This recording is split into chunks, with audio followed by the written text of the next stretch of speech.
wasu lokuta mutum baya gane cewa akwai wasu abubuwa da yake yi kullum, amma su ne suke hana shi samun nasara a rayuwa. A yau za mu yi magana akan wasu daga cikin abubuwan nan, watakila kana yin su ba tare da ka sani ba. Na ɗaya, akwai tsoron farawa, yawan sauraron maganar mutane, lalaci, rashin haƙuri ko zama da mutane marasa buri. A rayuwa mutane da yawa suna mafarkai masu girma. Kowa yana son ya yi nasara a rayuwa, ya zama wani abu, ya samu farin ciki da kwanciyar hankali.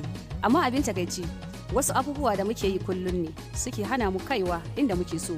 Wani lokaci mutum baya gane cewa shi da kansa yake janyo tsaiko a rayuwarsa. A yau za mu yi magana ne akan abubuwa da suke hana mutum nasara a rayuwa. Na ɗaya, akwai tsoron farawa. Mutane da yawa suna da baiwa, suna da tunani mai kyau, amma tsoro yana hana su fara abu. Suna tunanin idan ban iya ba fa, idan mutane su yi min dariya fa. Ka sani duk manyan mutane da kake gani a yau sun taɓa farawa da ƙasa. Idan mutum bai fara ba zai taɓa sanin iyawarsa ba. Na biyu, yawan sauraron maganar mutane. Wani lokaci mutane suna kashe mana buri da bakin su.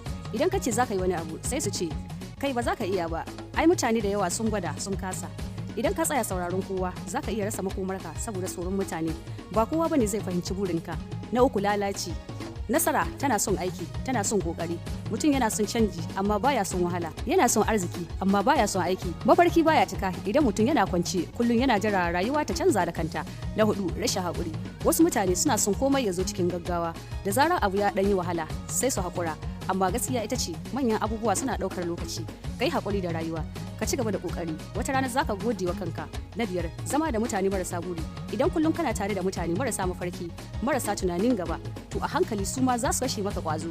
Domin mutum yana ɗaukar halayen mutane da yake zama da su. Ka zauna da masu ƙarfafa ka, masu nusar da kai mafarkinka.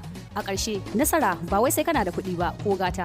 Wani lokaci canza wasu halaye ne kawai zai canza rayuwarka gaba ɗaya. Idan kun ji daɗin wannan saƙon ya taɓa zuciyarku, kada ku manta ku yi sharing domin wasu mutane su amfana. Wannan shine Auta Rahila TV, gidan saƙonni masu taɓa zuciya. Sai mun haɗu a bidiyo na gaba.